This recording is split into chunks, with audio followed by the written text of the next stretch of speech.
भक्तन की, श्री वृंदावन धाम की, सतगुरुदेव भगवान की। कुलदीप जी,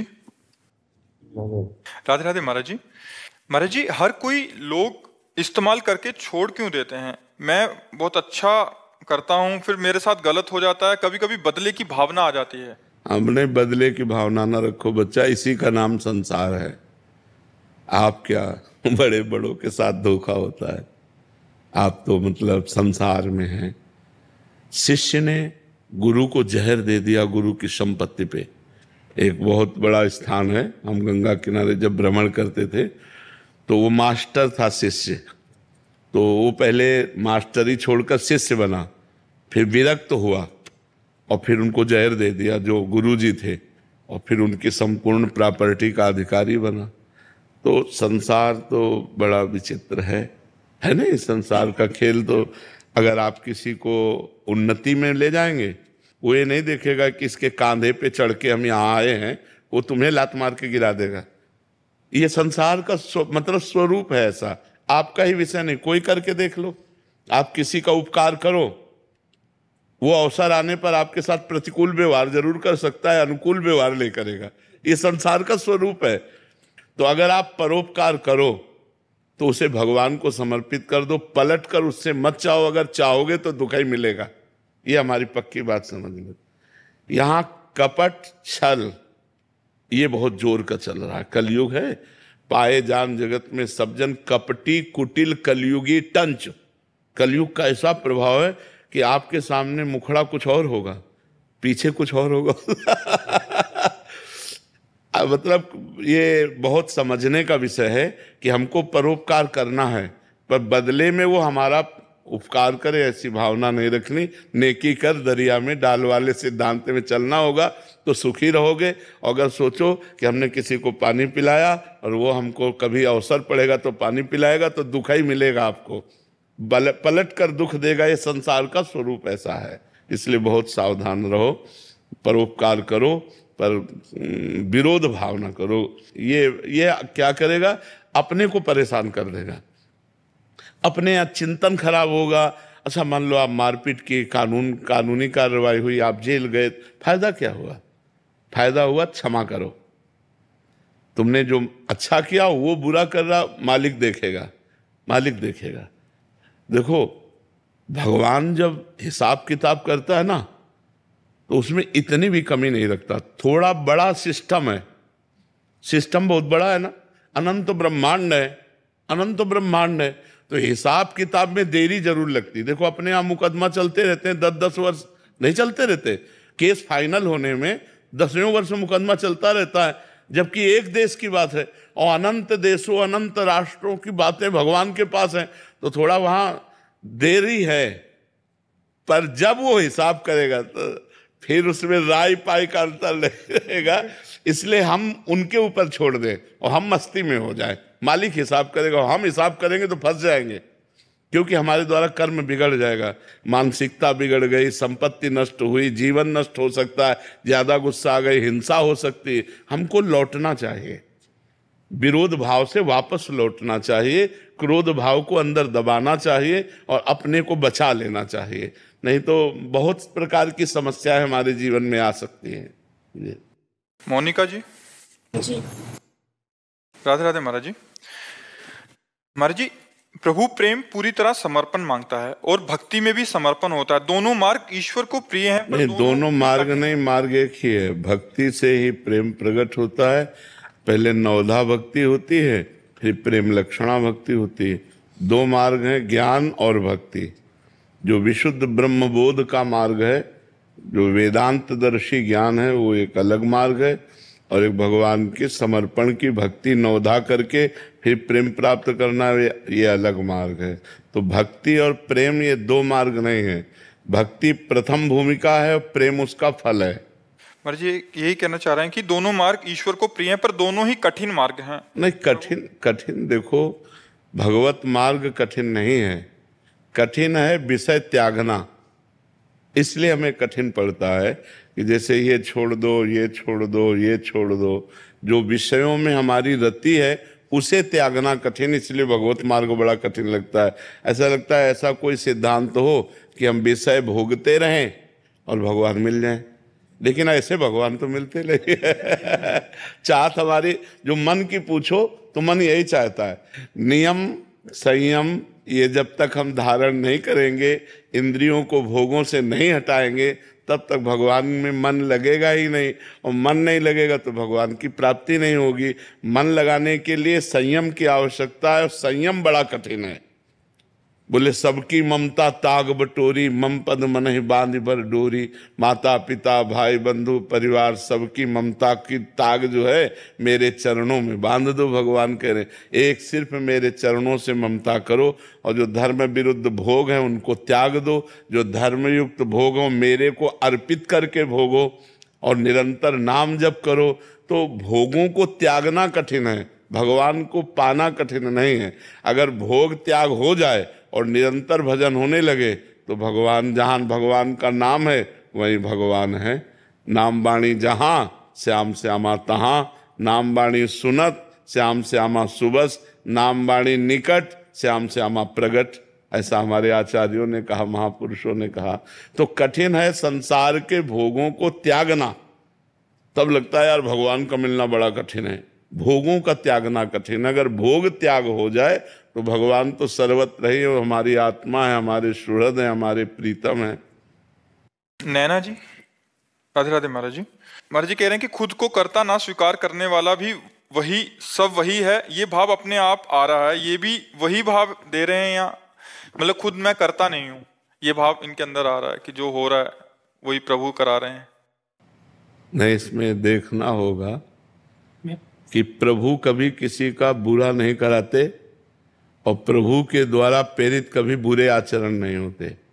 अगर हम ये बात मानेंगे कि सब प्रभु करा रहे हैं, बात समझना हमारी, तो फिर हमारे लिए ये कानून नहीं रह जाएगा कि ये करो और ये ना करो, क्योंकि प्रभु का आदेश है।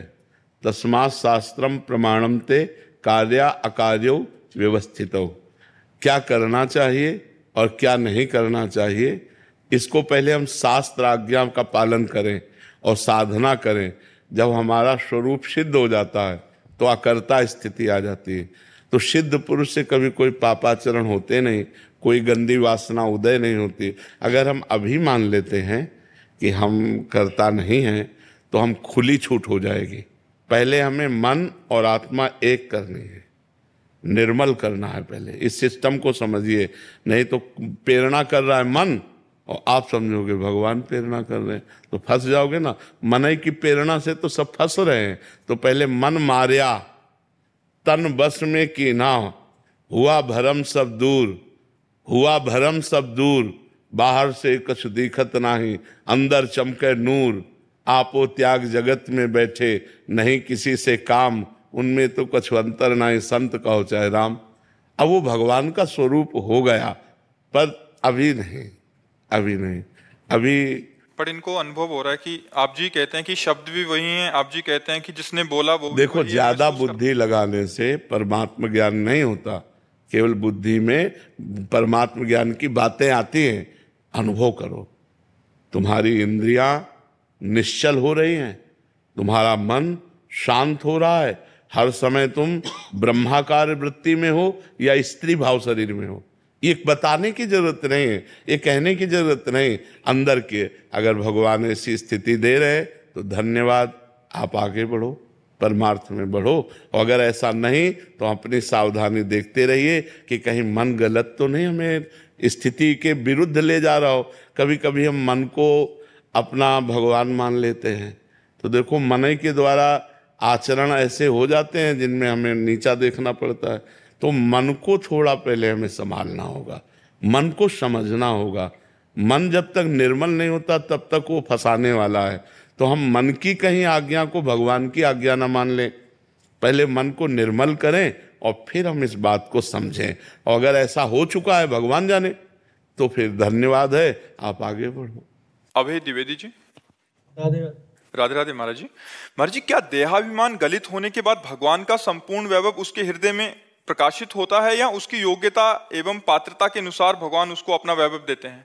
योग्यता और पात्रता के अनुसार संपूर्ण वैभव झेलने की तो सामर्थ्य नहीं है। जैसे अर्जुन भगवान के साथ रह रहे थे ना, सखा भाव से भगवान के साथ हंसते खेलते थे, खाते थे, विनोद करते थे, लेकिन भगवान के विराट स्वरूप को देखने की सामर्थ्य अर्जुन की नहीं थी। भगवान ने दिव्य दृष्टि दी, तब भी अर्जुन जी कांप रहे थे, विनय कर रहे थे। तुम आदिदेवा पुरुषा पुराणा, तुमस्य विश्वस्य परम निधानम, वेत्तास्य वेद्यम परमं च धाम, त्वया ततं विश्वमनंत रूपम, वायुर्मग्निर्वरुणा शशांका, प्रजापतिस्तुम प्रपितामहस्य, नमो नमस्तेस्तु शास्त्रकृतव्यः, पुनरश्च भूयोपि नमो नमस्ते। बार बार भगवान को नमस्कार कर रहे हैं और कांप रहे हैं। तो भगवान का विराट उतना ही रूप नहीं था जितना अर्जुन देख सकते थे, उतना ही केवल प्रकाशित हुआ, क्योंकि भगवान की महिमा अनंत है। जैसे सीप समझते हैं ना, सीपी जो समुद्र किनारे होती है, उसमें दो पल्ले होते हैं, ऐसे खोलो तो एक सीपी में समुद्र नहीं समा सकता। ऐसे हमारे छोटी सी बुद्धि में अनंत महिमाशाली भगवान का ज्ञान, महिमा, वैभव ये पूरा प्रकाशित। जितनी क्षमता है उतना ऋषि मुनि महात्मा उतना अनुभव करते हैं, लेकिन असीम और अनंत, जब वो अनंत है तो कहा नहीं जा सकता कि इतनी ही महिमा है। अनंत, समझ रहे ना? तो जितना भजन करेगा, जितना भगवान का चिंतन करेगा, उतने उसके अंदर क्षमता आएगी, वो उतने ही भगवान को जान पाएगा, उतने ही भगवान के वैभव का उसे ज्ञान हो पाएगा। नहीं हो पाएगा। जैसे एक अल्पज्ञ आदमी है, अब वो अपने एक घेरे में जी रहा है, उसको क्या पता स्वर्गलोक, महालोक, जनलोक, तपलोक, सत्यलोक, नीचे क्या आताल, पाताल, तलातल, महातल, रसातल आदि कुछ पता उसको। बस अपने घर परिवार, गांव गली, उतने से मतलब है। उसकी बुद्धि में उतनी क्षमता है। फिर एक है जो पूरे देश का हित चिंतक है, पूरे देश का उसको पता है, यूपी में क्या हो रहा है, बिहार में क्या हो रहा है, बंगाल में क्या हो रहा है, उसको उतनी क्षमता है। और एक है पूरे मृत्युलोक का, देवराज इंद्र, पूरा शासन है उसका, त्रिभुवनपति है, वो स्वर्ग में बैठा हुआ पूरे मृत्युलोक पर नजर, कौन कहाँ क्या कहे, जो उन पर नजर रख रहे हैं वो प्रजापति हैं, जो प्रजापतियों पर नजर रख रहे हैं वो ब्रह्मा जी हैं, जो ब्रह्मा जी पर भी नजर रख रहे हैं वो ब्रह्म है वो परमात्मा है। कैसे उस अनंत परमात्मा को, अगर भगवान से पूछो तो भगवान भी अपना अंत नहीं बता सकते, क्योंकि वो अनंत है। राम न सके नाम गुण गाय, नाम धाम रूप लीला उसकी अनंत है। अनंत शब्द की कोई महिमा थोड़ी बताई जा सकती है, अनंत है, वो अनंत है। अंत हो कि इतना है तो जाना जा सकता है अनंत की महिमा। हाँ, तो इसलिए श्रुति संत वेद पुराण सब उनकी महिमा गा रहे हैं, लेकिन वेद भी कहता है नेति नेति नाइति नाइति, इतना ही नहीं है, वो अनंत है। वह इसीलिए बस नमस्कार है, और जो जितना भजन करता है उतना ही अनुभव कर पाता है। चित्रा जी नोएडा से। श्री हरिवंश महाराज जी, गुरुदेव आत्मज्ञान और ब्रह्म ज्ञान क्या है? एक ही बात है, वही ब्रह्म ही आत्मा है, आत्मा ही ब्रह्म है। उसी को पर्यायवाची समझो, जैसे जल वारि तोय, तो जल भी वही है, वार भी वही है, तोय भी वही है, आत्मा भी वही, परमात्मा भी वही, ब्रह्म भी वही है, भगवान भी वही है, हरि भी वही है, नारायण भी वही, वही एक है। एको ब्रह्म द्वितीयो नास्ति, दूसरा कोई है नहीं। उसके नाम अनंत हैं, कोई उसे परमात्मा पुकारता है, कोई उसे आत्मा पुकारता है, कोई उसे ब्रह्म पुकारता है, कोई भगवान कह के पुकारता है वही, दूसरा कोई थोड़ी है। कृष्ण गोपाल चौधरी जी, राधा वल्लभ श्री हरिवंश महाराज जी, गुरुदेवगण क्या अनुकूलता और प्रतिकूलता के अलावा कोई परिस्थिति नहीं होती? क्योंकि अनुकूलता में किसी भी व्यक्ति वस्तु में आसक्ति या राग हो जाता है और प्रतिकूलता में द्वेष भाव आ जाता है। समता, क्षमता, अनुकूल और प्रतिकूल में समान भाव, ये भगवान का स्वरूप है। क्षमता भगवान का स्वरूप, भगवान सम है, संसार विषम है। अनुकूलता में सुख, प्रतिकूलता में दुख, अनुकूलता में राग, प्रतिकूलता में द्वेष, अनुकूलता में लाभ, प्रतिकूलता में हानि, ऐसा है ना। तो ये अनुकूलता और प्रतिकूलता द्वंद्व है, और द्वंद्व विमुक्ता, इन द्वंद्वों से जो मुक्त हो जाए वही भगवान का भक्त है। तो नाम जप करो और भगवान से प्रार्थना करो कि हमें ऐसा ज्ञान दो कि हमारी अनुकूलता प्रतिकूलता में समान स्थिति रहे। अनुकूलता प्रतिकूलता में समान स्थिति आ गई तो क्या कहना, फिर तो महात्मा हो गया। द्वंद्व विमुक्ता सुख दुख संगई गच्छन्त मूढ़ा पदमव्ययम तद, वो अव्यय पद का अधिकारी हो जाता है, जो इन द्वंद्वों से मुक्त हो जाता है। मान अपमान, लाभ हानि, सुख दुख का जिसके हृदय में कोई प्रभाव नहीं पड़ता, हर समय भगवदानंद में जो मस्त रहता है, वो महात्मा दुर्लभा। ऐसे संत मिलना, ऐसे भगवान के भक्त मिलना बड़ा दुर्लभ, जो सम हो चुके हैं, किसी भी स्थिति में उनके हृदय में कोई हलचल नहीं होती, वो भगवान में स्थित रहते हैं। वो निष्पाप महात्मा ही, जब तक पाप रहेगा तो अनुकूलता प्रतिकूलता में फंसा रहेगा, और निष्पाप हो गया तो अनुकूलता प्रतिकूलता में समान हो जाएगा। अज्ञान का नाश होते ही सम आ जाता है, समता आ जाती है। तो इसलिए नाम जप करो, सत्संग सुनो, पवित्र भोजन, पवित्र आचरण, तब अध्यात्म का ज्ञान होता है। ऐसे थोड़ी होता है, समझ पा रहे हैं आप? सतगुरु भगवान, प्रारंभिक अवस्था में जब उपासक नाम जप के लिए कृपा से लगे तो स्वभाव कैसा बना लेना चाहिए? क्या बिल्कुल देखो, स्वभाव थोड़ी देर के लिए ड्रामा करना अलग होता है और स्वभाव परिवर्तन होना अलग होता है। तो हमें स्वभाव बदलना चाहिए। स्वभाव बनाना एक नाटक होता है और स्वभाव बदलना स्थिति होती है, और वो स्वभाव बदलता है भजन से। जितना डट के भजन करोगे उतना स्वभाव बदलता चला जाएगा। सब हमको लगेगा कि मैं अधम हूँ, मेरे ऊपर भगवान की कृपा है। बड़े बड़े संतों को ऐसा महसूस होता है कि है तो कृपा सिर्फ भगवान की, मैं तो नीच अधम हूँ। वो स्वभाव भजन से बदलता है। यह जो पर्यो मोहि सहज स्वभाव, श्री हरिवंश नाम रस चाओ, नाव सुदृढ़ भव तरन को। बोले मेरा स्वभाव बन गया हर समय राधा वल्लभ श्री हरिवंश, राधा वल्लभ श्री हरिवंश, राधा वल्लभ। ये स्वभाव बन गया भगवान का नाम जप करना, स्वभाव बन गया दूसरों को सुख देना, स्वभाव बन गया अच्छे आचरण करना। तो ये स्वभाव परिवर्तित, स्वभाव बदल गया तो बढ़िया बात हो गई। स्वभाव बदल जाना ही भजन का फल है। तो नाम जप करो। अगर माला चला रहे हो और बेईमानी नहीं गई, झूठ बोलना नहीं गया, छल कपट नहीं गया, गंदे आचरण नहीं गए, स्वभाव गंदा, तो माला चलाने से मतलब क्या? माला चलाने का फल तो होना चाहिए कि आप में परिवर्तन आना चाहिए, आपका स्वभाव बदलना चाहिए, आपका व्यवहार बदलना चाहिए, आपकी वाणी बदलना चाहिए, आपकी चेष्टा बदलनी चाहिए। तो स्वभाव बदलेगा भजन से। सुजीत जी। शेरवंश महाराज जी, यदि जीवात्मा को भगवत प्राप्ति हो गई, यानी उसकी चेतना जीवित है और वो प्रभु से ऐसे मिल पा रहा है जैसे हम आपसे मिल पा रहे हैं, तो ये चेतना जीवात्मा की कब तक रहती है? कभी तो विलीन होती होगी, शून्य को प्राप्त होती होगी। नहीं, विलीन होने की साधना अलग है। जैसे तरंग समुद्र में विलीन हो गई, अब कभी खोजो तो तरंग, वो तरंग जो विलीन हो गई वो नहीं मिलेगी। नई तरंग भले उठ जाए, वो तरंग तो गई। तो वो जीवात्मा परमात्मा में जो लीन हो गया, उसका अस्तित्व ही गया। लेकिन भक्ति में अस्तित्व रहता है। हम भगवान के दास हैं, तो हम भगवान के धाम में, जैसे अपने लोगों की उपासना है, तो वृंदावन धाम में बिहारी बिहारिंजू के समीप उनकी सेवा में अनंत काल तक है। हमारा अस्तित्व रहेगा, अस्तित्व लीन नहीं होगा कि हम और भगवान एक हो गए। नहीं, वो स्वामी है और मैं सेवक हूँ, ऐसा भाव बना देता है। लेकिन ज्ञान में, जो ज्ञान मार्ग है, उसमें अस्तित्व लीन है, इसीलिए उसको मोक्ष मार्ग कहते हैं। वो भगवान के जैसे तरंग समुद्र में लीन हो गई, ऐसे वो भगवान बनकर भगवान में लीन हो गया। अब उसमें और भगवान में कोई अंतर नहीं रह गया जी। जैसे भगवत प्राप्ति अगर किसी को हो गई, हाँ, तो वो भक्त की तरह ही भगवान के साथ हमेशा रहते हैं, भाव के अनुसार ना। अभी मतलब हमारी बात समझने, जैसे दास भाव है तो हर समय वो भगवान को स्वामी देखता हुआ अपने को दास मानेगा। सखा भाव है तो भगवान को मित्र मानते हुए भगवान के साथ रहेगा।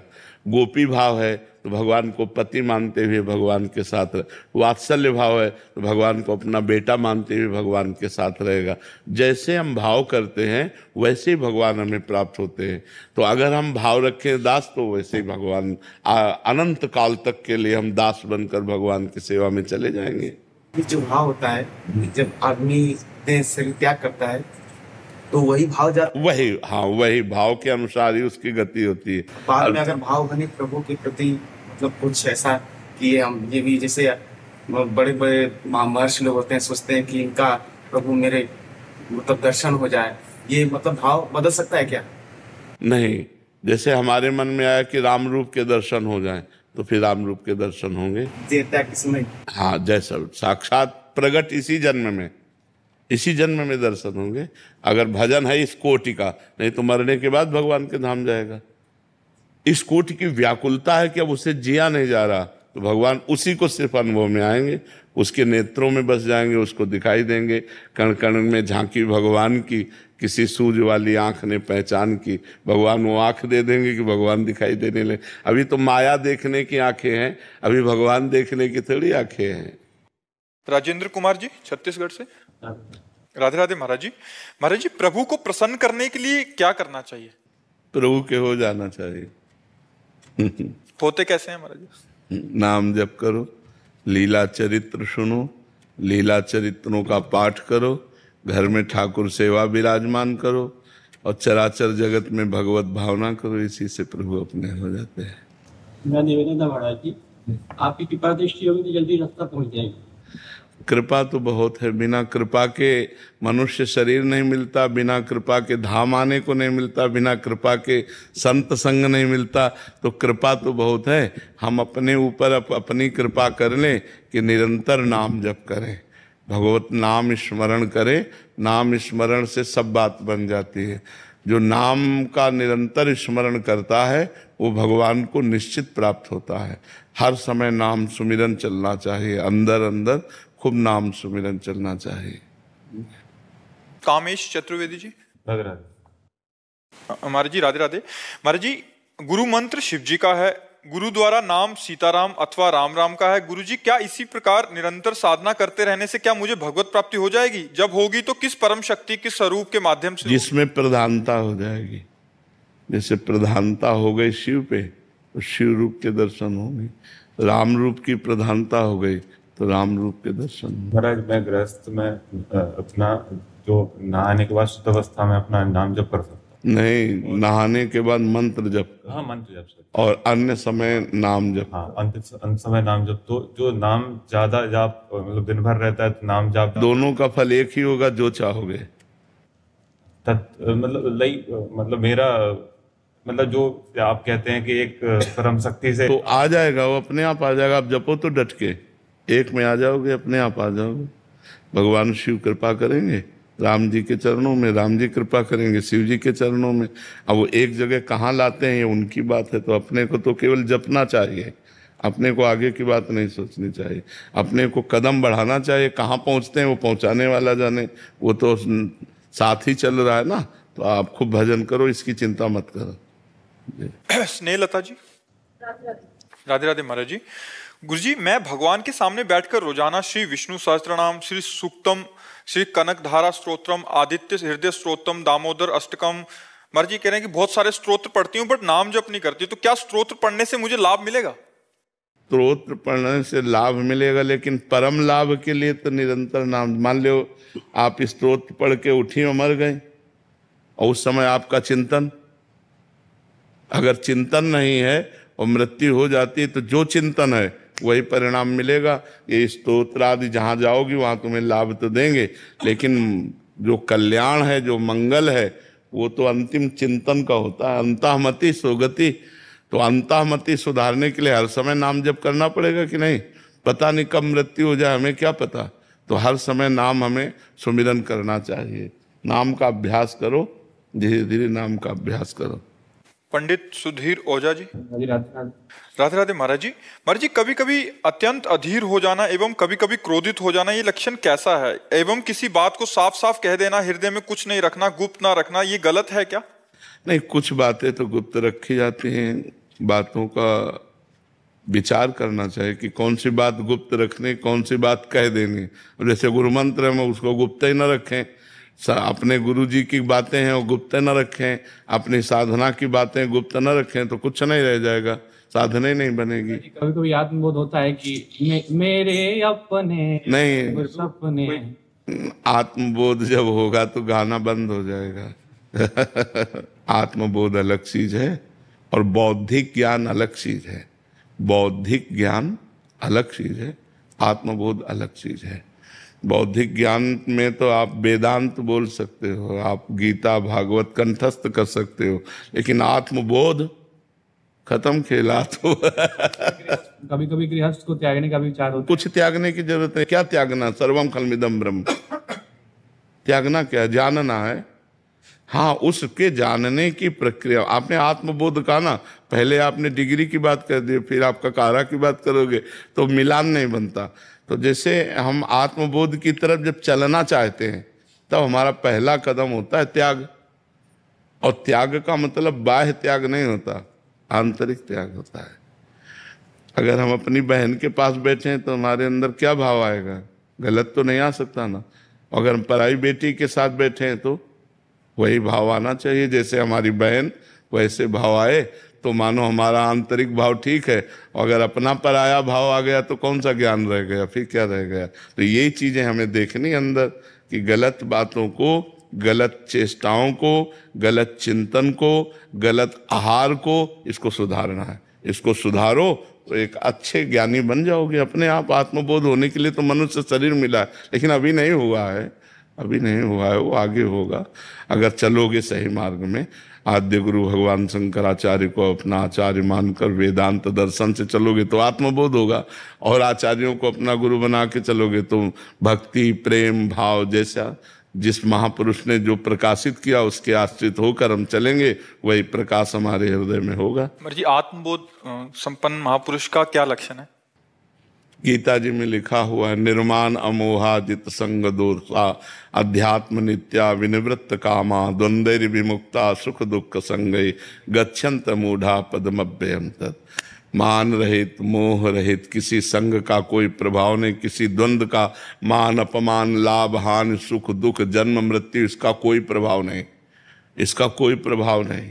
जो निरंतर अपने स्वरूप में स्थित है, जिसकी सारी कामनाएं शांत हो चुकी हैं, जो सुख दुख में समान भाव रखता है, वो परम पद का अधिकारी है, अव्यय परम पद का अधिकारी। आत्मबोध हो गया, अपने सिवा कुछ है ही नहीं।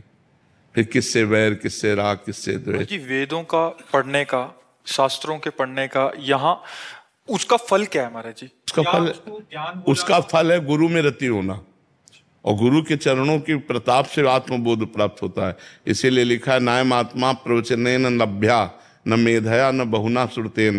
ये आत्मज्ञान बहुत प्रवचन करने वाले को नहीं होता, ये आत्मज्ञान बहुत बुद्धिमान को भी नहीं होता, ये आत्मज्ञान बहुत प्रवचन सुनने वाले को नहीं होता। जिसे आत्मा वर्ण कर लेती है उसे होता है, जिस पर गुरु कृपा है उसे ये आत्मबोध होता है। तो इसलिए समस्त शास्त्रों के पठन श्रवण का फल है गुरुदेव में परब्रह्म बुद्धि हो जाए, गुरुदेव के वचनों के अनुसार हमारा जीवन हो जाए, गुरुदेव ने जो नाम मंत्र उपासना महावाक्य दिए उन पर हमारा चिंतन स्थित हो जाए।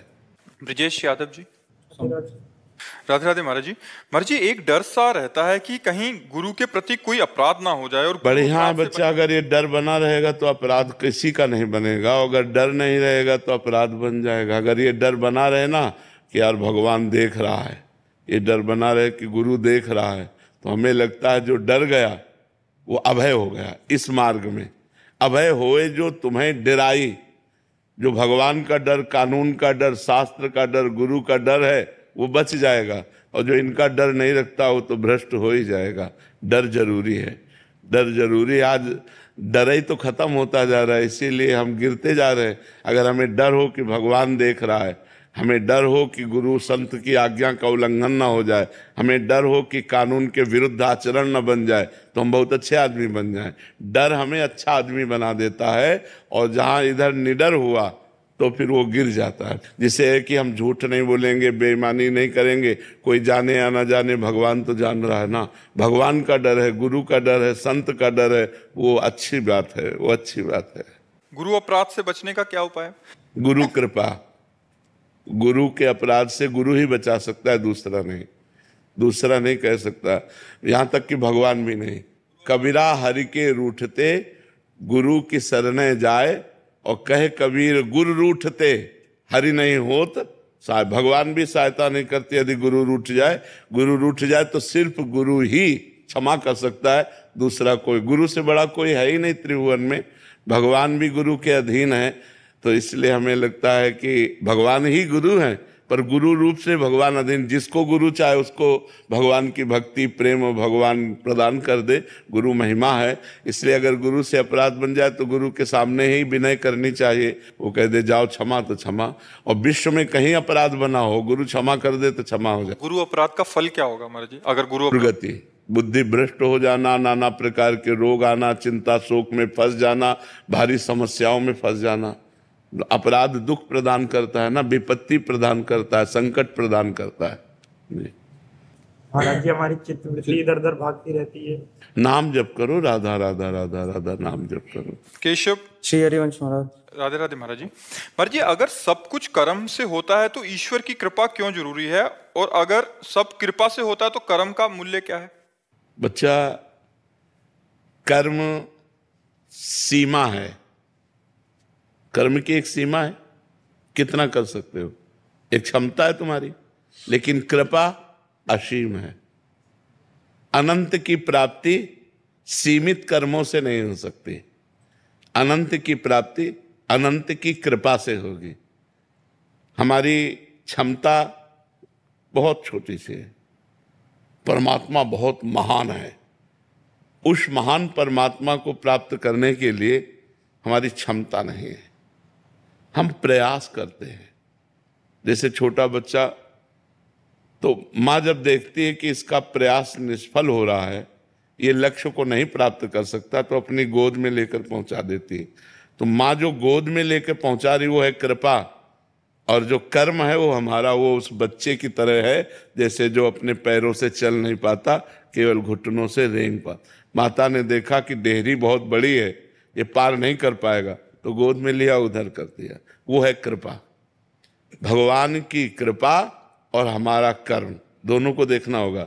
जब तक वो बालक रेंगता हुआ घुटनों के बल चला नहीं, तब तक माँ की कृपा नहीं हुई। और जब वो चला और डेहरी नहीं नांग पा रहा, देहली, तो माता ने लगा दिया। तो कृपा और प्रयास दोनों जरूरी हैं। इसमें न कोई हम ये कहें कि बड़ा न छोटा।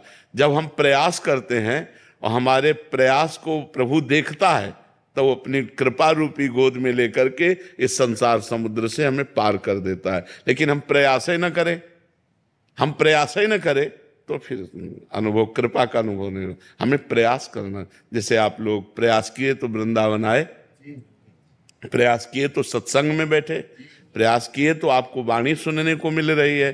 तो ये जो वृंदावन आना हुआ ये कृपा हुई। प्रथम यथामति प्रणव श्री वृंदावन अतिरम्य श्री राधिका कृपा बिनु सबके मनन अगम्य। तुम्हारे मन में भी जो बात आई, चलो वृंदावन चलते हैं, ये श्री जी ने प्रेरित किया। लेकिन चलना तो आपको पड़ा ना, बस में, ट्रेन में, जो भी आप जैसे भी आए, प्रयास तो आपका और कृपा लाडली जी की। तो ये दोनों जरूरी है।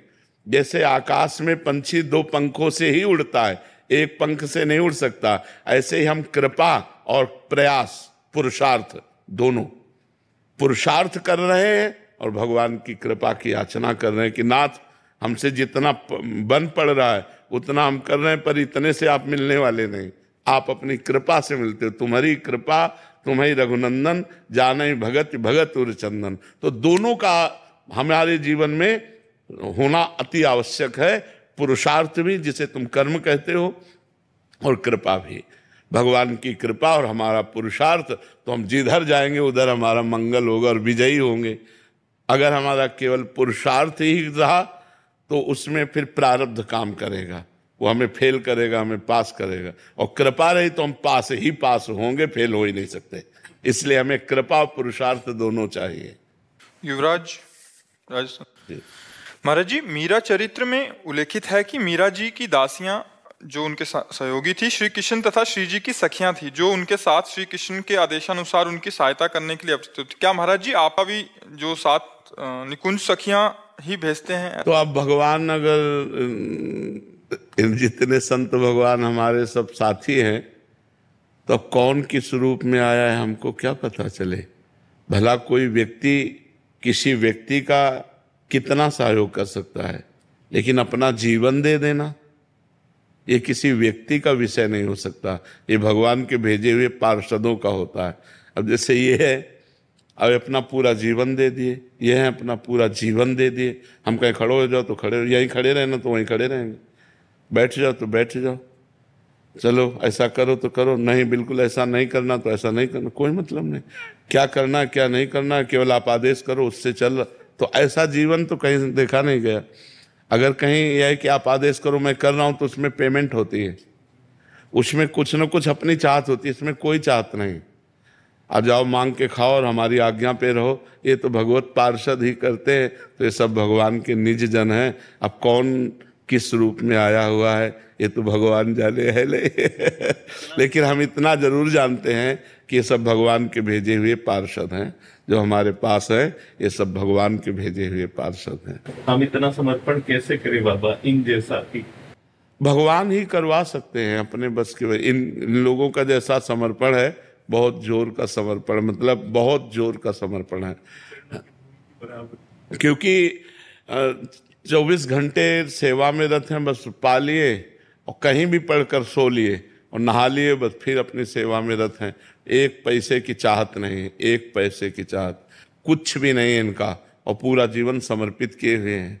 और ये ऐसे नहीं, ऐसे तो कई साधक हैं जो पूरा जीवन समर्पित किए हुए हैं। तो अब ये कौन है? ये लोग तब जुड़े थे जब हम भीख मांग के खाते थे, हमारी झोली में 100 रुपया भी नहीं था, तब ये लोग जुड़े थे। ये लोग आज मान लो आज तो कुछ है जिससे सबका भरण पोषण हो रहा है, लेकिन कल जब ये जुड़े थे ये लोग, तब हमारी झोली में केवल भिक्षा की रोटी होती थी तो ये लोग कुछ ऐसे नहीं है कि ये कुछ देख के जुड़े हों, ये श्री जी के लिए जुड़े हैं, श्री जी के लिए ऐसे है। तो अब कौन किस वेश में कैसे पता चले?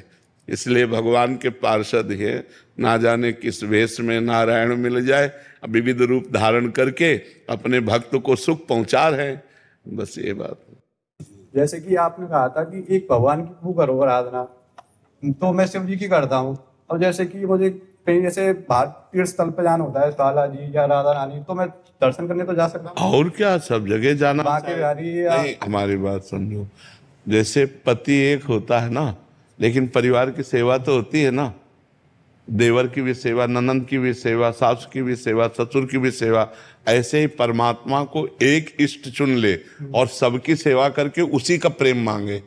समझ रहे हैं? जैसे हम अन्य जगह गए, सेवा किया और हमारे भगवान में प्रीति हो, हमारे नंद नंदन में प्रीति हो, हमारे भगवान शिव में प्रीति हो। ऐसे जैसे गोपी जन कात्यायनी की सेवा कर रहे हैं, वरदान मांग रहे हैं कि नंद नंदन हमें पति रूप में प्राप्त हो। तो इष्ट चयन, जैसे हम राम इष्ट माना तो अब हम सब जगह सेवा करेंगे और यही मांगेंगे कि राम जी के चरणों में प्रेम हो। ऐसा चलना चाहिए।